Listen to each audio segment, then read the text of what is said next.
Let's go, Canada. Let's go. Woo! How about that? Let's have that. Canada, Gold Cup's coming. If you want to win this scarf, all you got to do is email fifascup@gmail.com and win the maple leaf. All you got to do. Beautiful. Let myself get a little bit dressed here. Be smart as a carrot. Yes, you baby. There you go. Now, got some great stuff on this show. Great stuff. I'm going to give you some facts before we roll through. But after this, we're going to touch the groups and some history about the groups as well. And then we're going to talk the squad, and then we'll talk about predictions. And it's that simple. That's what we're going through. So here's some of the stats I've come up with that you're going to enjoy. 2023 is the 17th edition of the Gold Cup. Who's won it, you say? Well, first of all, USA is the defending champion from the last competition. This competition runs from the 24th of June all the way to the 16th of July. And the 16th of July is game 31, if you needed to know, because there's lots of stats fans out there. Game 31 is the final, and that's at the Sophie Stadium in Los Angeles, California. If you're a big Arnold fan. Now, who's had the most wins? Who do you think? Go on, for a second. Who do you think's had the most wins? Really? Yeah, you're probably right, but I'll give it to you straight. Mexico's got 8. America, USA, they've got 7. And Canada, we got 1. So 8-7-1, Mexico's winning it. If the USA win this tournament, then it's level pegging. But if Mexico wins, then it's 9-7-1. And if Canada wins, well, it's 8-7-2. It's that simple. So the squads are different. We're going to talk about the squads. Hang around as we go through the show. I'll tell you about the squads. I'll tell you about the groups. I'll tell you about some history. You want to hear this because you don't know what's coming about that in the history, but it's coming real soon. Tournament possible winners in this order is possibly the USA, Mexico, and Canada. The teams who could upset their groups, interestingly, is Honduras, Qatar, and maybe Guadeloupe. Hang around. I'm going to tell you some stuff about Guadeloupe. I saw their game the other week. I've seen Guadeloupe play a few games this year too. I'm going to tell you what I'm thinking, what I've seen, what you need to know. Hang around. Keep it here.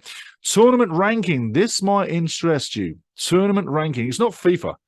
It's the tournament. It's what CONCACAF has said is going on. The rankings. Mexico, number 1. USA, number 2. Costa Rica, number 3. Where's Canada, you say? Number 4.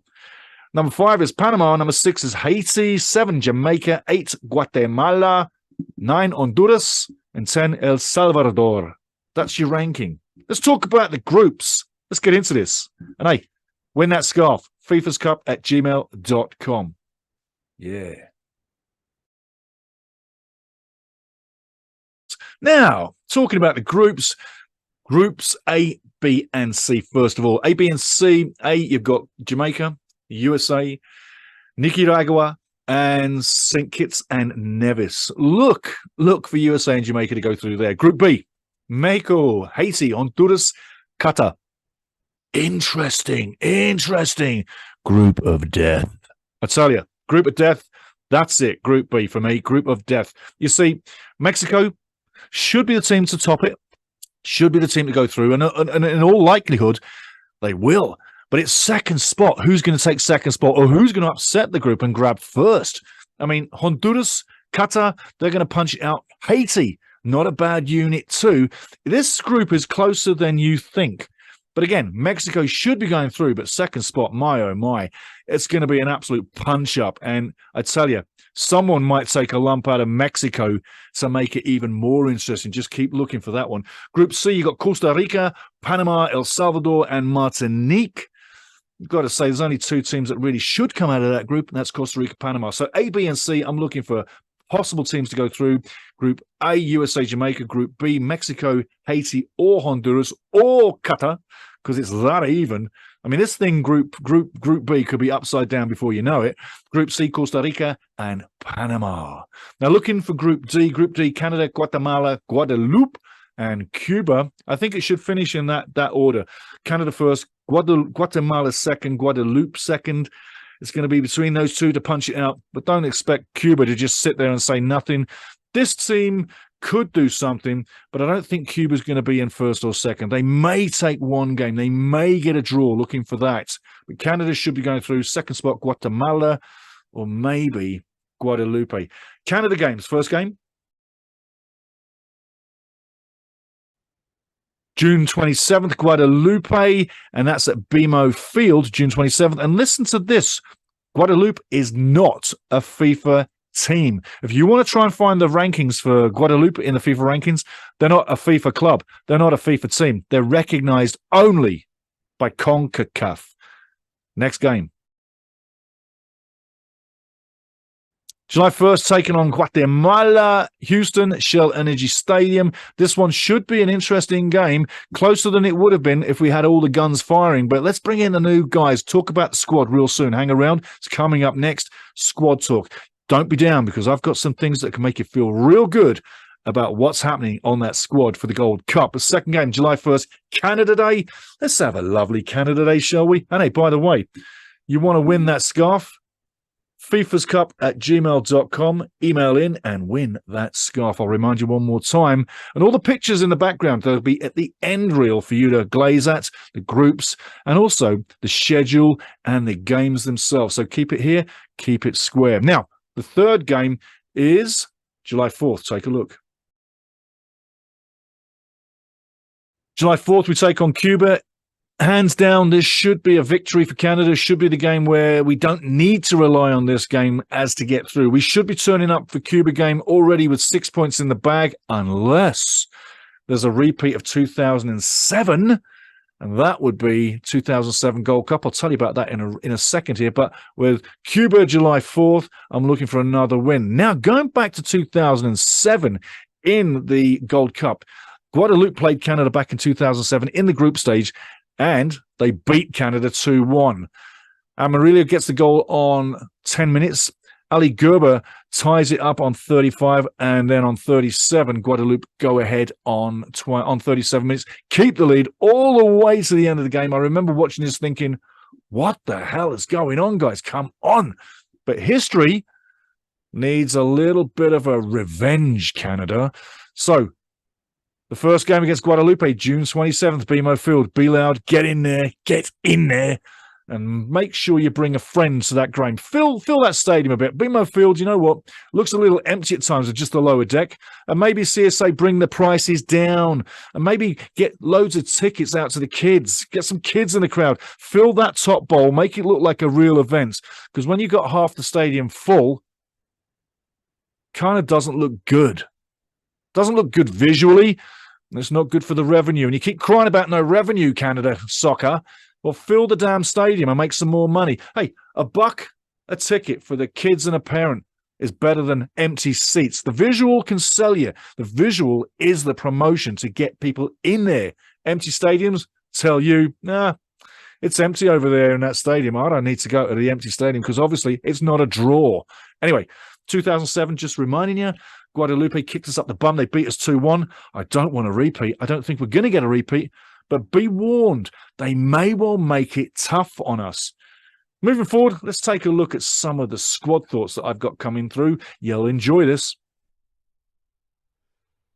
Okay, talking about the squad, I know a lot of you guys looked at the squad when it was released a couple of days ago, and you probably thought, why? Why are the big guys not going to be there? And the excuse, I say excuse, because having been an ex-player, I know what it means to play league season, then go into playoffs, and then go into quasi-European extended competitions at the end of the season, etc. I know what it means to go a full season a few times. Now, they're saying that these players need a rest, etc. I don't buy that. I'm sorry, I just don't buy that.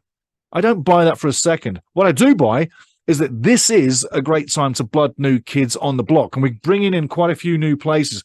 I know you know the regular players on this squad for the Gold Cup. When I name a player that has played for Canada, I'm going to dash on to the next guy that hasn't, so you get the benefit of hearing about the new guys on the block. Goalkeeping department. Milan Borjan, Dane Sinclair, Tom McGill. Tom McGill, Brighton Hove Albion. We've had him on the ranks for quite some time now. It's time to see him turn up and take a game. I'm looking for a game for him. I'm getting a little tired of Borjan in net. I have to say this. Recently, the form hasn't been the greatest. Look back in time. He keeps messing up once in a while. And get in the penalty box. Stay in the penalty box and don't wander. But McGill needs to be given a chance. If you're ever going to get a guy into the lineup, This is the opportunity. You've made the decision, either Johnny Herdman or CSA, but you've made the decision that you're going to blood players. It's a great thing. It's a great thing. So don't think that we're out of this. I think this could be making of quite a few of these players, and it could give Johnny Herdman and the association some real selection problems as you move forward. The more you got, the more you get to choose from, the harder it is to assemble the squad. But that's a good problem.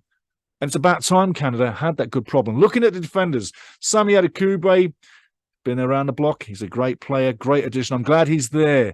Moise Bombito, Colorado Rapids, I want to see him play. I want to see him play. Hit the temperature, hit the hot spots, hit the game, and hit the pressure. Be there where it counts. The hot spots in the game, tackling, heading, and clearing the lines. Zachary Bro-Girard, another one. Montreal, I want to see him play. It's time for the new kids on the block to get together. Don't kid yourself. They've been training all this time. They know the game. They didn't just start playing football overnight. So get him in there. Scott Kennedy, all I'm going to say is excellent in the Nations League. Thank you, Scott. Brilliant performance. Richie Larea, likewise. Zach McGraw coming up now. Portland Timbers. Again, coach put me in. He's another guy, great feet, great little head. I want to see him coming through. Young, yes, but a potential for the future. Carl Miller, great performance, Nations League. Stephen Vittorio as well. And also Dominik Zator, Korona Kielce over there in Poland. I want to see Zator play. Everybody in the Canadian Premier League knows Zator. Maybe you don't, but you need to see him play. Great head, nice and controlled in defense, has that poise of real presence, real calmness, and he can put on his foot on the ball and dictate where it goes next. He can hold the play and calm the ship. I want to see Zator get in there. Now, talking midfielders, Ali Ahmed, he's with Vancouver Whitecaps. Get him in. Another guy that needs time. He can prove himself or he can sink at this level. Now's the time to test Ahmed from Vancouver Whitecaps. Estacio, another player we've had for quite some time. You know what Stevie brings. I don't need to tell you. A guy that I want to tell you about, though, is Victor Laturi. Right now with Ross County, was with Cavalry FC, Canadian Premier League. There's two Canadian Premier League guys that I'm talking about already. Anyway, Laturi needs to play. Once you see Victor Laturi play his game, he's like a mini Kante, Chelsea player. He's like a mini Kante. Get him on the park, see the similarity, and you'll probably think, Stephen Vittoria, yeah, might have competition. Beware. Jonathan Osorio, we know all about him. And David Wotherspoon, Spoonie, hey, unattached at the moment, but you know what? He's worth a club, and he'll probably get a club eventually as we move through. But Spoonie and Jonathan, great servants. On the forward line, Charles Andreas Brim, interesting player. I want to see him given time. I think it's confidence and it's get in the squad and feel part of the squad. When you're sitting on the bench or you're up in the stands and you never get to play, how can you feel like you're part of the squad? This is now Charlie's time to get in there. Lucas Cavallini, you know all about. Junior Hoylett, you know all about. And practically Liam Miller too, you know all about it. But did you know that he was once with Liverpool? Probably you didn't, but he was. Great little player making his way in the game. Jason Russell Rowe, great feet, great head, very, very skillful. I want to see him play. Put him in. I want to see Russell Rowe go. He's got to get in the lineup. He's got to get time. Once you see this kid, you're going to love him. And Jacob Schaffelberg from Nashville, another up-and-comer. You got to see this guy play. I'd put Schaffelberg on the bench for the game and Russell Rowe in the lineup. Let's take a few points, but that's what I'm thinking about the squad. Don't be down about the big guys being out. This is a real opportunity to see what we've got coming up in backing up the big guys, because once we get to the next World Cup, we need to be prepared. We're 3 years out. I applaud Johnny Herdman and the organization for making these changes and making this very brave step in blooding so many young players into such a prolific competition. Let's take a few pointers right now. Okay, some of the points I want to bring you, and don't forget, in behind me, all the thumbnails, all the images that we've had during this video, you can see at the end as we go out towards the end. But remember, guys, there's 31 games in this tournament. If you're in game 31, you're in the final. It's 6 games to glory, 3 group games, 3 knockout round games. Upsets. I expect there will be upsets in this Gold Cup. I think Honduras, Qatar, Guadeloupe are good enough to bring an upset. Watch it happen, because I think it really will. And don't forget, in 2007, Guadeloupe beat Canada 2-1 in the group stage and finished 4th overall.